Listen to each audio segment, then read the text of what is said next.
We are here with another episode of the Talk BGKY podcast, the official podcast for the city of Bowling Green. It's been a while since Parks and Rec has jumped on the air here, but we're excited to be here today to discuss some exciting things with you guys as we transition from summer, probably one of our busiest seasons. I say that lightly because it seems like every season for the world of Parks and Rec is busy. But if there was a time for us to shine, it is definitely summer.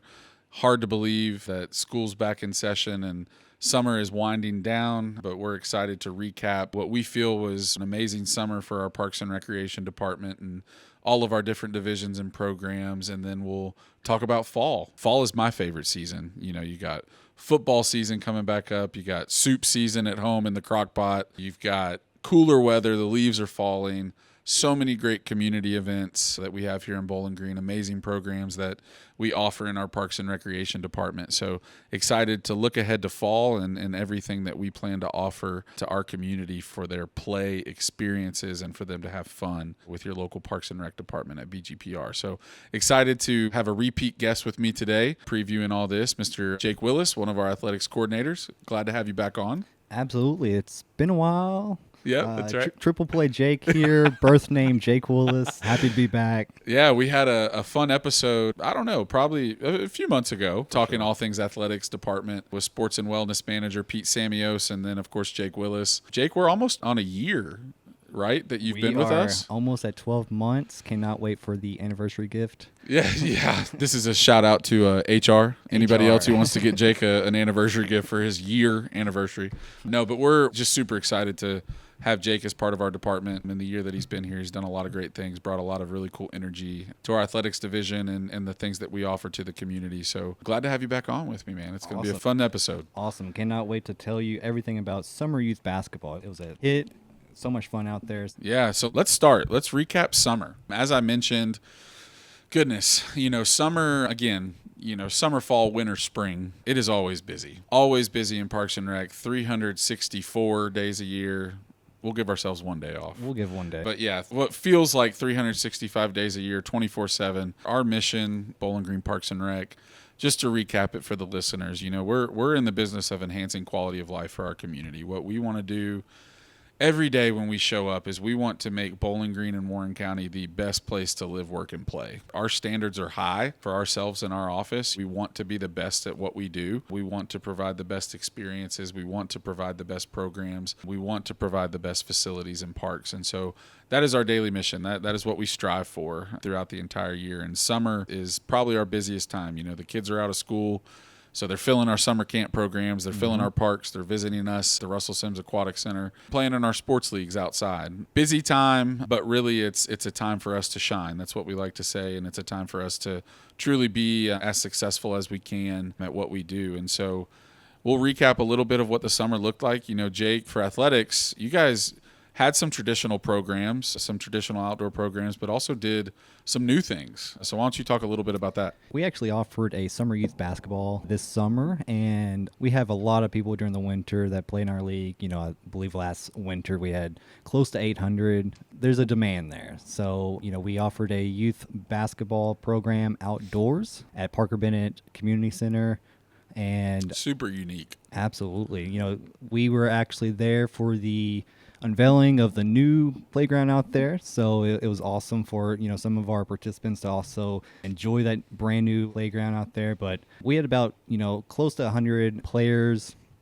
We had a few new coaches that got to kind of experience what we do. We just had so much fun out there. We had a lot of the outreach, Bowling Green Police Department, Bowling Green Fire Department. We had NCS out there. We even had Hillview Baptist Church out there. They would do popsicles, and music and everything. So it was great fun. Definitely a summery vibe out there. Just to be able to take something so traditional like basketball, right? One of our, again, most popular programs, and be able to, provide a really cool twist to it and allow kids to participate in it in a new way, in a new place. For sure. A lot of the kids that participated in the program probably had never been to Parker Bennett Community Center. For sure. That's a neat thing, I think, for us to just expose our community to our different facilities, to our different parks, to our different neighborhoods, and allow parks, recreation, sport to be something that just brings us all together. No matter what side of town you're from, everybody can come together for basketball and popsicles. For sure. Summer fun. And we kind of steered away from the traditional like Lakers and Celtics, and, Sure. and we had the teams, as like rim rockers and the, trash pandas, and There we go. the hot shots and the just a bunch of awesome names, Yeah. basketball puns and stuff. So it was great fun. Even had Raina and Jack come out to do some media interviews Yeah. and pictures and everything. So they're always great though. No, that's fantastic. And again, just a really neat program that was really successful in its first year, something that I think we'll be excited to continue. And Jake kind of put a plug in for it, but, a really cool summer update for us and something we'll talk about a little bit later in the episode as we move into fall about projects. But brand new playground out at Parker Bennett. Since we're talking about that center, the Parker Bennett Community Center is truly a staple of our service delivery in our department. We've got great staff that work out there at that center that, run programming throughout the year, really focused on youth and youth development in that neighborhood, whether it's, Camp Good Times in the summer, our summer camp program there at PBCC, or the after school program. Parker Bennett has been, a part of our department for years and decades, and replacing that playground was kind of cool because, some people may not have realized that there used to be a swimming pool out there. And so when they first were digging that up, you could see some of the old wall, I guess, if you will, the interior wall of the pool, that ledge or the edge of the pool. It was really neat. But the new playground, huge part, I think, of our department's mission and our standard when it comes to play to ensure that there are no barriers to anybody experiencing a fun play opportunity. This playground is really driven by one of our local superstars that has been a part of our programming for a few years now, but Shatavia and her mom, Shalana, it's really neat to see them advocate for accessible and inclusive play. Something that our department has, valued and placed as a priority for decades, but it really places a different level of emphasis on it when, they're able to advocate as a family, as a mother, and as an individual with a disability and say, hey, like, I want to make sure that other individuals, that we all can play together. That was the driving force behind, Parker Bennett becoming what it is, its new playground. And it's got the accessible surfacing with turf. It's got accessible equipment, and just really neat to see us as a department really placing that priority on accessible and inclusive play. At the end of the day, I think you can sum it up by saying, our goal is to ensure that people get to choose where they play. We don't want to dictate for them where they have to play based off what's accessible and what's not. And so making accessibility and universal design and inclusivity with our parks and in our facilities and on our playgrounds and our programs is the standard moving forward. It's not the exception. Super excited to see that playground. I know the kids love it. Not just kids, myself, right. 32-year-old, I enjoy that swing. That was a great swing. The tri-spinner? Yes, Man. the tri-spinner is awesome. Yeah, that thing's fun. I think Brent Belcher loves that thing too. Frank LaManna was loving every second of that playground, man. He was getting to the tallest tall. He climbed all the way to the top. Yeah, we don't want to have to catch you, Frank, so be careful next time. Let's sum it up, right? You're standing on the sidewalk one night this past summer. You're looking at this park next to Parker Bennett Community Center, and between your all's outdoor basketball league, the people on the playground, the people in the shelter, the people in the neighborhood walking by, hundreds of people probably enjoying this little pocket park. Absolutely. And, it's also just great for, the parents that are bringing their players. Well, those players have siblings. And For so sure. They're out there playing. It's great to see. It was awesome for the parents to come up to us and like, when did you guys get this? It's like, well, That's right. Yeah. we just got it. That's right. Yeah. A couple weeks ago. No. And you step back on that sidewalk and you look and you're just like, this is why we do it. Right. Like this park is full of smiles. So many smiles, so many laughs. You listen to the noises, right? The playground creaking a little bit, even though it's new, but the swing moving, you hear the noise, and it's just like music to our ears, is it not?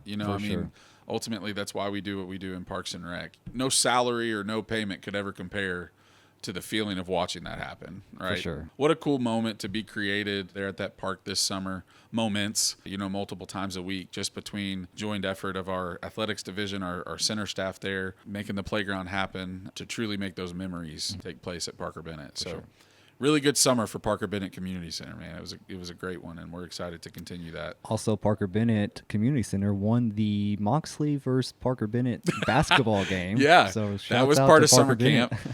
Yeah, the annual Crosstown Showdown there at Moxley Community Center with the PBCC staff, the folks over at Moxley with Summer Fun Camp. I hear, Jake, that refereeing was subpar I've also heard that my refereeing was subpar as well, I but just think those are just haters. Yeah, we don't worry about that. Yeah, no, it's a fun time. Got to shake it off. That's right. Another Swiftie reference. No, it's a fun thing for our camps to be able to do that. The kids love it, and that's a good transition into our summer camps. For those of you who don't know what we offer in the summer. Again, 2 community centers, Moxley Community Center, Parker Bennett. Parker Bennett, we've got Camp Good Times. And then at Moxley Community Center, we've got Summer Fun Camp. And then, of course, with our Adaptive Recreation Division down at the Coomer Little Center, we have Camp Happy Days. And then they finish up 2 weeks into August of a New Adventure adult camp for adults with disabilities. Cool. And so what we were able to do this summer with our summer camps is we were able to serve on average every day, probably close to 250, 275 individuals. Wow. Which is amazing for us to be able to have that kind of reach in the summer, provide a safe summer experience, fun summer experience. That's what we strive for. That's what we, hope to create for the kids that are in our programs. So a really successful summer with our camps. The New Adventure Adult Camp for Adaptive Recreation had about 35 individuals on average each day, which is amazing for them. And so very successful summer for our camp programs. And then, of course, I'm a little partial to it, obviously, because I spend probably the most time in my job there every summer. But Russell Sims, huge staple for our community. This was our 26th season in service to Bowling Green, Warren County, and beyond, into Tennessee, surrounding counties. Russell Sims is truly a destination, and that's what we want to create. We want the Russell Sims Aquatic Center to be the premier aquatic experience here in our community. Lots of projects pre-season, that kind of led us into the 2025 season, placing the bridge, updating the slides a little bit, making them look new lifeguard stands, new fresh post and rope across the park, just trying to make it feel like a beach, little bit of an oasis. Yeah, we opened our Russell Surf Shop. Got a little late in the season, just some hiccups along the way from a operational standpoint, but we had some good response the last few weeks of the summer with Russell Surf Shop. Looking forward to expanding that for the 2026 summer season. But yeah, Russell Sims has been very successful this summer. Weather for all of our programs outdoor has been a little weird. We started June cold, which was odd.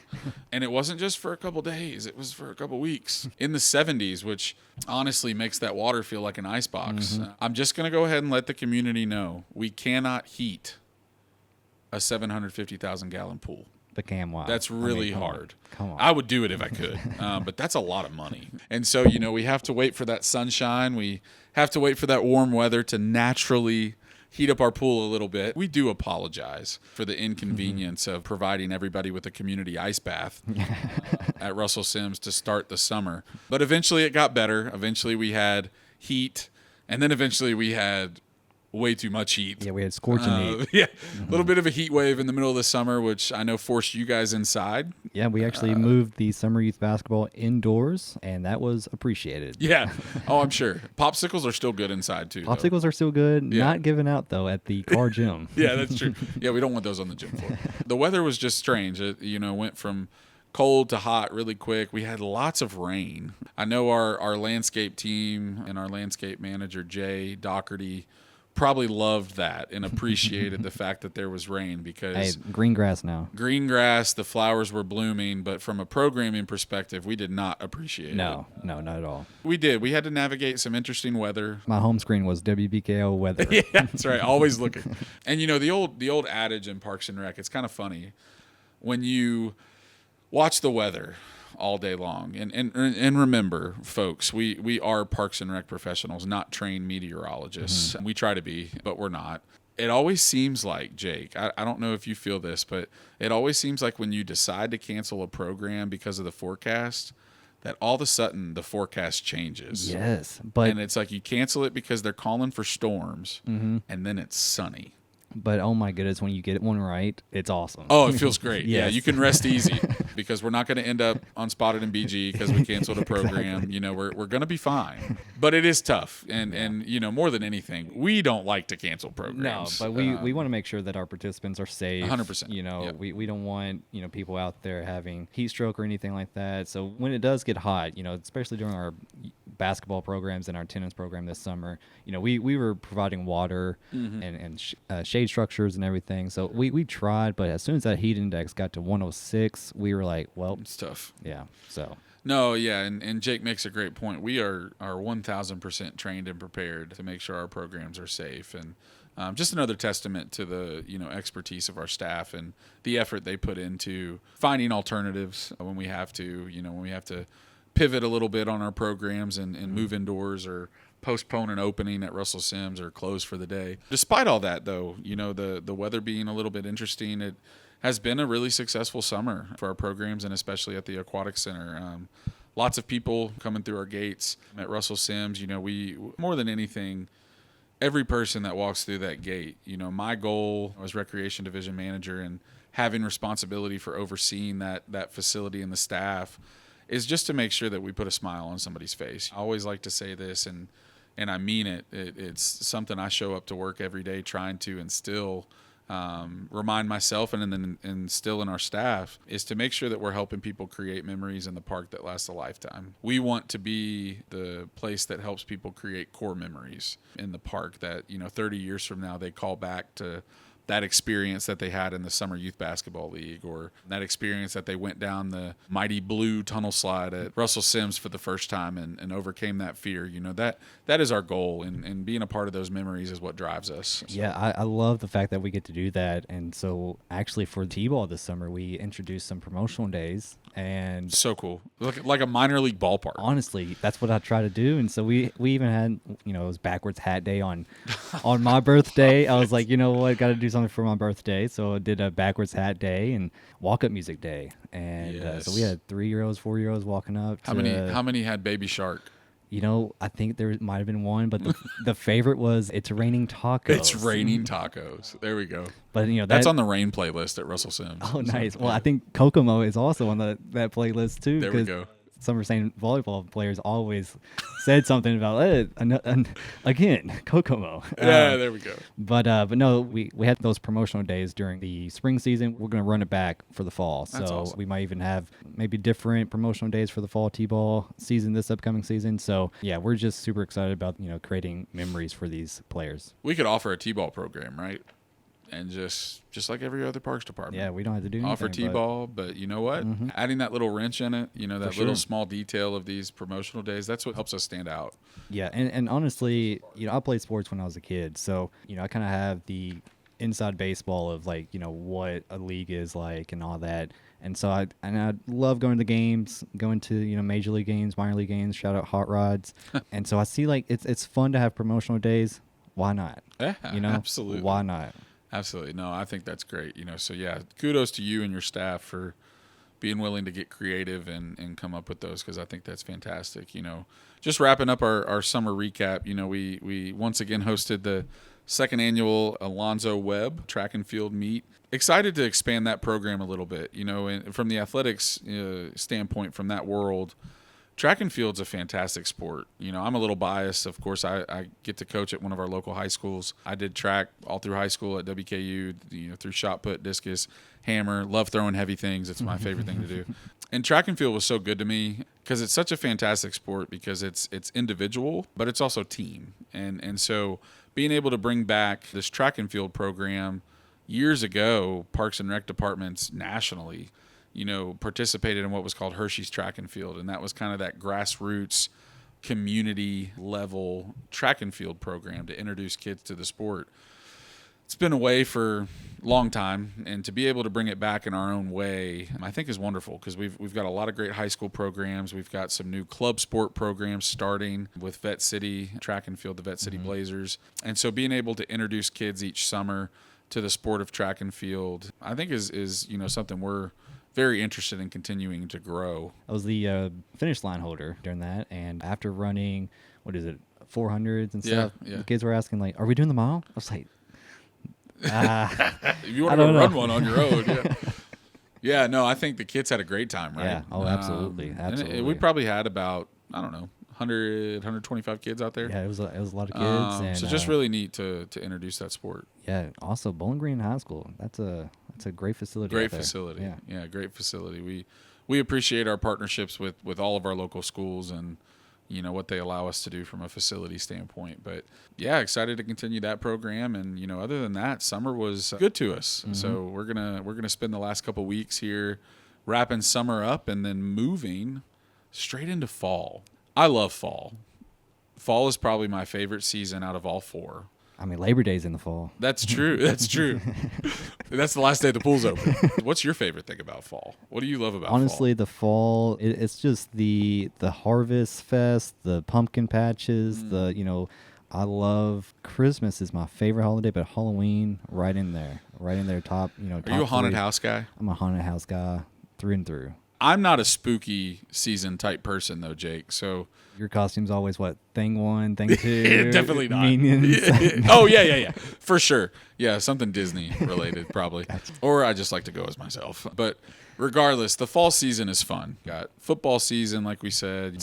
Leaves are falling, and it's a fun transition for us, I think, from the summer to go to fall. We get to breathe for like half a second, Right, before we really move into the planning of these things. But give us an idea from the athletic standpoint, and then I'll talk a little bit about all the special events and all the things we're doing in the centers and whatnot for the fall. But what does athletics look like? What kind of sports are we offering? Yes, so always a staple in any Parks and Rec, it's fall baseball. So we are offering fall baseball this year. This is T-ball, coach pitch, machine pitch, and we're actually introducing boys machine pitch this fall. We're going to test that out, see how popular that is. We just want to make sure that the kids that are aging out of coach pitch have an opportunity to play with us 1 or 2 more years before they go to a live arm. So that's pretty exciting. So we're actually, registration is going to be open until August 22nd, but we will allow some late registrations till the end of the month. So definitely check our site for that information. And then we go right into September and October tennis. The tennis camp has been a lot of fun this year. July, we actually did a Wimbledon night on the Covington Woods Park grass court. So that was a big hit. We gave some prizes out, some free admission passes to Russell Sims. Kids love that. So that was really fun. Speaking of the tennis, we do have the October tennis camp. The last 2 days of that camp, guess what? We're dressing up. If you're driving down Fairview or Cemetery Road and you just see a bunch of costumes on the front tennis courts there at Karyakis, don't be alarmed. Don't be alarmed. It's just Parks and Rec. It's just our tennis camp. But yeah, we're the last 2 days, we're going to be dressing up, handing out some candy and stuff on those days. So definitely check the site. That should be on our site next week. So the October tennis camp. And then, we go right back into fall indoor volleyball. So we've had 2 really nice seasons out at Preston Miller Park. We are going right back indoors to the AC. That's going to be starting in September as well. So other than that, we have some special events coming up. We have a 3-point contest, Karyakis Park, on September 3rd. Trying to figure out who is a Splash brother or sister in BG. Or, nowadays it's the new Caitlin Clark. Yeah, there we go. So, September 3rd, definitely put that on your schedules. Any former Hilltoppers out there that still live in Bowling Green that want to come out and show absolutely. people how to shoot? It is a free admission, so definitely come out. Winner gets a Best of BG shirt for bragging rights. So any former collegiate players, if we have any semi-pro or professional players, come on out, show your skill. We got that coming up in September, starting at 6 o'clock. So that's the Karyakis Park. That park is always filled. Always. So that's really exciting. And then, speaking of that, we actually do have a little basketball tournament as well. We have the Kings of the Court basketball tournament. This is going to be held at Covington Woods Park. And this is going to be on September 10th at 6 p.m. So get signed up for that. Those teams are going to be made. If you're registered 1, 2, 3, 4, 5, you're a team. 6, 7, 8, 9, 10, you're a team. Is the Kings of the Court, is it going to be the same format as what that typically is, where like if you win, you stay? Yes. Okay, yes. cool. So that's really cool. That's yeah. gonna be awesome. Little unique twist. Absolutely. On a traditional basketball program. That's great. And activating another one of our heavily used outdoor courts for a program, which is cool. Mm-hmm. Something we're pretty excited about offering is the Dodgeball Co-ed League. We actually haven't had a Dodgeball League run for about 13 to 15 years. Every single interview I do about Dodgeball, I add a couple years. So at some point, it's going to be 30 years. But we are offering that this year, so that's going to be a lot of fun. That last day to get your team registered is September 11th, and those games will just be on Tuesdays. So if you're thinking it's going to be a lot of time commitment, they're 15-minute matches. You play 2 matches. You're at Moxley or Coomer Little for 30 minutes to 45 minutes. A lot of fun, especially you work somewhere. You have a lot of staff, great great staff, team building opportunity there. So definitely check our site for the dodgeball. Sweet. I love it. Lots of cool things coming up. I got to give a public call out to Mr. Tony Rose, because every time I talk to him, he reminds us that he used to play in the dodgeball league that we did at Parks and Rec. So, Tony, it's time to dust off those shoes, man, and come join us for some dodgeball if you're willing to do it. And if not, maybe you could just, live stream, MC, broadcast. That would be awesome. From one of our dodgeball games, just to add a little extra element to it. So, very cool. Yeah, lots of neat things coming up. Absolutely. Last thing, honestly, though, I know I just listed off 8 different things. Throw the 9th one in there. I got the 9th thing here. I got fall youth lacrosse. We kind of do a spring, summer, and fall lacrosse league.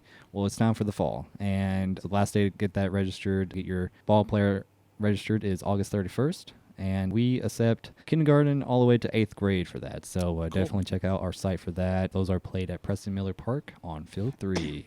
Lots of great staff involved with that, too. Doug Wiles and some of the folks he knows, his son, Gabe, that help do the instruction and teach the sport of lacrosse to our participants. Just, really, really neat program. It's cool. I think we talk about it a lot when we're on the podcast, but the lacrosse program itself, it's neat to see how the implementation of that program years ago through grant funding, I believe, has led and influenced. I don't think it started it, but definitely influenced the growth of the sport here in our community as a whole, even at the high school level. For sure. Introducing more kids at a younger age. You said kindergarten. Yeah. Introducing the sport of lacrosse to them. They may very well be, the next kid that plays on one of our local high school teams. For sure. And also just finds that they love the sport of lacrosse, which is awesome. Yeah, it gives also a volunteer, opportunity for the high school players that That's right. will come on out. It's just an awesome program to be part of, and it's definitely still growing for sure. Yeah. No, I love it. Well, as always, our athletics division just does a fantastic job,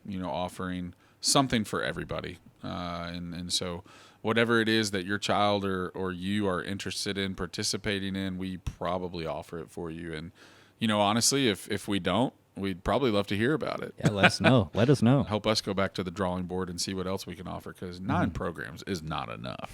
Not enough. I'm just kidding. It's a lot. We need double digits. Yeah. But no, it's definitely something we want to make sure that everybody, has an opportunity to participate in the things that they want to and find what it is they enjoy in the world of recreation. Super excited for fall sports. Just on the special event side, again, fall's a great time for our community. The biggest thing that we do in the fall that everybody knows of is Harvest Fest. And we'll do a podcast episode talking about Harvest Fest in particular, because that is not just a Parks and Rec thing. We are a small part of that pie, and that brings Harvest Fest to life. Pumpkin pie. And that brings Harvest Fest to life. Our NCS department, Public Works, almost every city department is involved. But then Warren County, their Parks and Rec department is a part of Harvest Fest. Working with our Warren County Public Library, the Soki Center that they now operate, a lot of local vendors.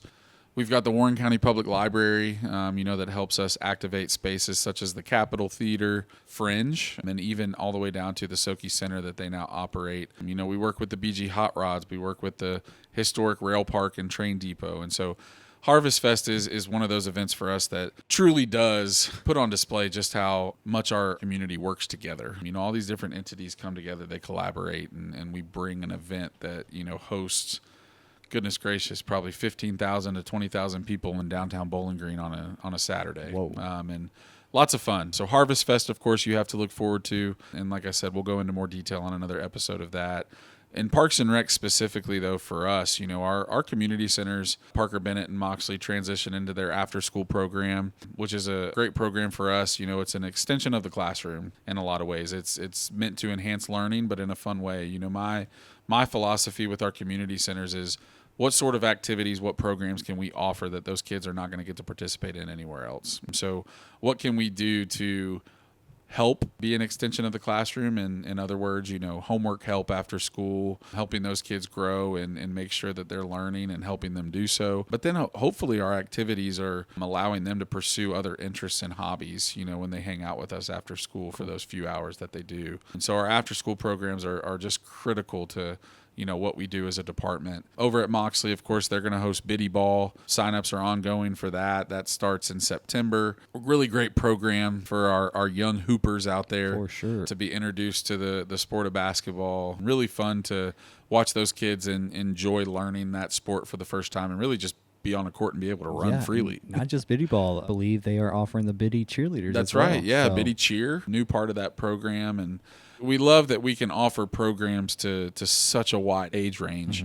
through our department, which is really cool. And then, of course, adaptive recreation, starts to transition into their parasport program, looking at revamping our wheelchair basketball program, wheelchair tennis with our up-down tennis program. Really going to put a lot of emphasis on, what we can do to make sure that those with physical disabilities in our community are able to pursue sport in their own way. And so looking forward to getting our parasport program back off the ground, as well as continuing our Special Olympics program. They'll transition from softball when it ends in September, the state tournament, to bowling and flag football. And then before we know it, they're going to be playing basketball again. Our Special Olympics program has been a part of our community since the early 80s. Each year, 12 months out of the year, we just rotate through different sports. And so anybody out there, whose age is 8 years old and up can participate in Special Olympics with an intellectual disability. So definitely reach out to us and our adaptive recreation team to get involved with what they're having this coming fall. And then their Young Athletes program, they work with an adaptive recreation with the Doctor of Physical Therapy program at WKU for ages 2 to 7, really working on fine motor skills, working on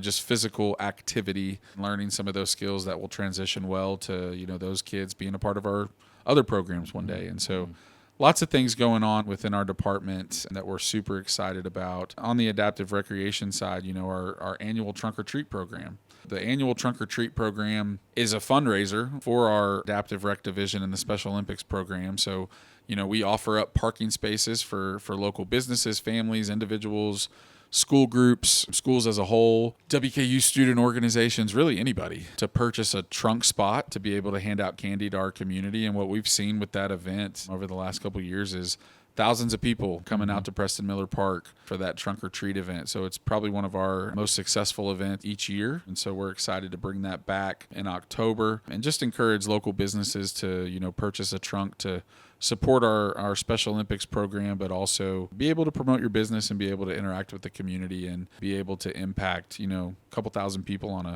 a Thursday night in October. Yeah, exactly. Lots of fun things, Jake. We could probably keep going on, right? I got another one. No, he just thought of the 10th program while we were sitting here.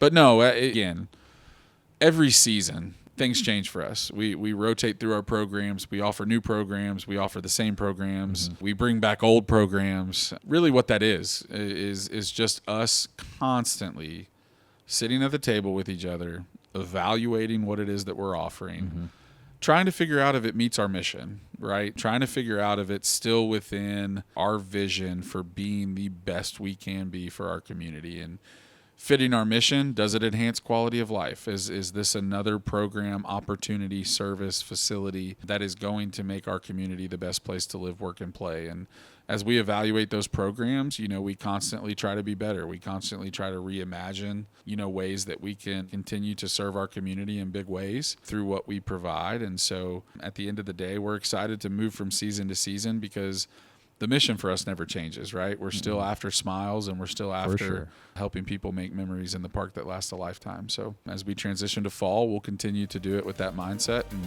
try to make an impact on the people that we serve. So awesome. So with that being said, Jake, thanks for joining me again. Yeah, thanks for the invite. Another fun episode of the Talk BGKY podcast, the official podcast for the city of Bowling Green. We appreciate everyone listening and we will see you at the park.